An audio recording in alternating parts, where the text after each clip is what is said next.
It's the tweet that has angered thousands, including a Hollywood actress. Fresno City Councilman Garry Bredefeld posting this on Monday, saying, quote, "The problem isn't a lack of gun laws, it's a breakdown of the family, devaluing of life, e.g., of course, example, killing the unborn, removal of God and prayer from schools, no respect for authority, weakening criminal laws and consequences, destruction of traditional values, morals, praying for victims," and that coming after the back-to-back mass shootings. The City Councilman here, Garry Bredefeld, joining me now. How are you, sir? Good. Thanks for having me. First and foremost, when you were constructing this tweet, what kind of mindset were you in following the mass shootings? Well, I think it was the reaction, which is typical, is let's take people's guns. That's the reaction, is we got to get rid of the guns. And that's why I said we don't need more gun laws. We have plenty of gun laws on the books. What we need is to get back to having consequences for people who commit crimes.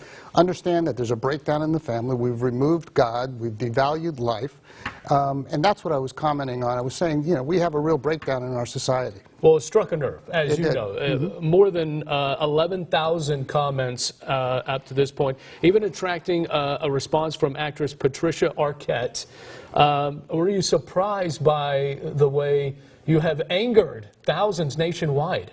Well, it went to other countries, too. I mean, it was in Australia and Canada and all over. I was surprised. I've never had that kind of reaction, and yet I've talked about this very same thing since I've been on the council, that our society is in decline, that we've gone away from traditional values. There aren't consequences anymore, and I think that's really hurt our society. So I've said these things before.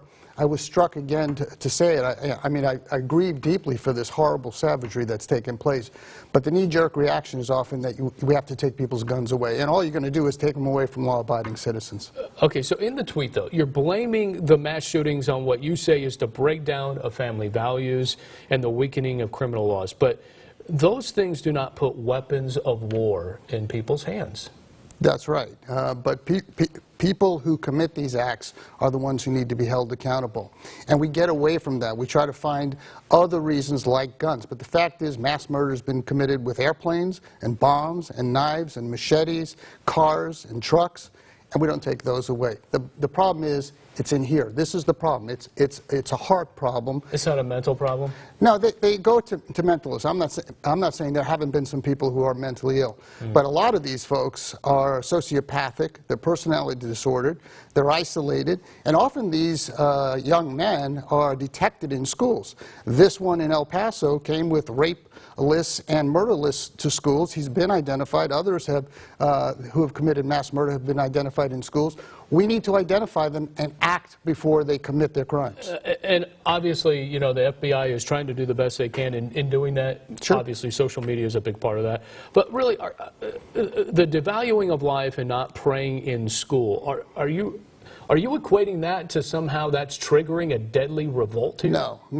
I'm not saying any one of those specific things causes people to commit mass murder. Obviously, I'm not saying that.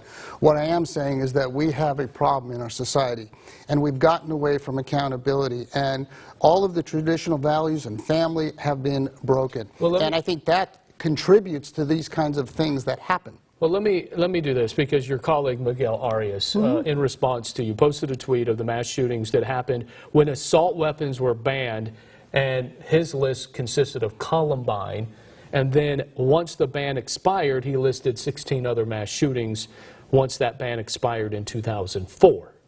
The point is any kind of ban in place for assault weapons might just work. You're not buying that theory? No, because they call assault weapons guns that look evil. I asked them to define what is an assault weapon. These are semi-automatic rifles. Most of us own, if you own a gun, it's a semi-automatic. Most people think of assault weapons as automatic weapons that are in the military. These are not the guns that are being used. So they're evil-looking weapons, but they're semi-automatic weapons. The governor of California, Governor Newsom, wants the background checks that we have in California to be nationwide. You don't agree?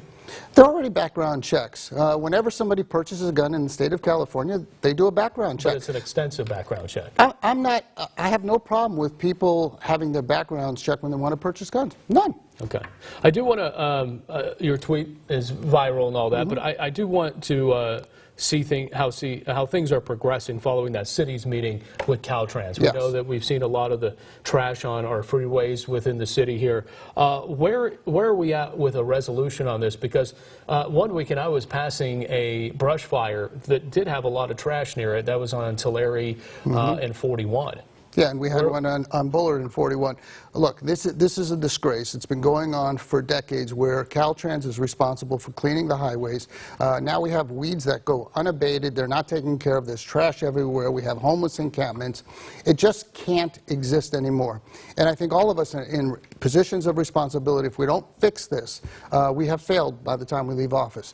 We have held a meeting. We've had all the players there, Caltrans, California Highway Patrol, our own police department. We will at the next meeting have county representatives. I would like to see us bring back the prisoners and the parolees out there cleaning the highways rather than sitting around and not doing what they should do in terms of their debt to society.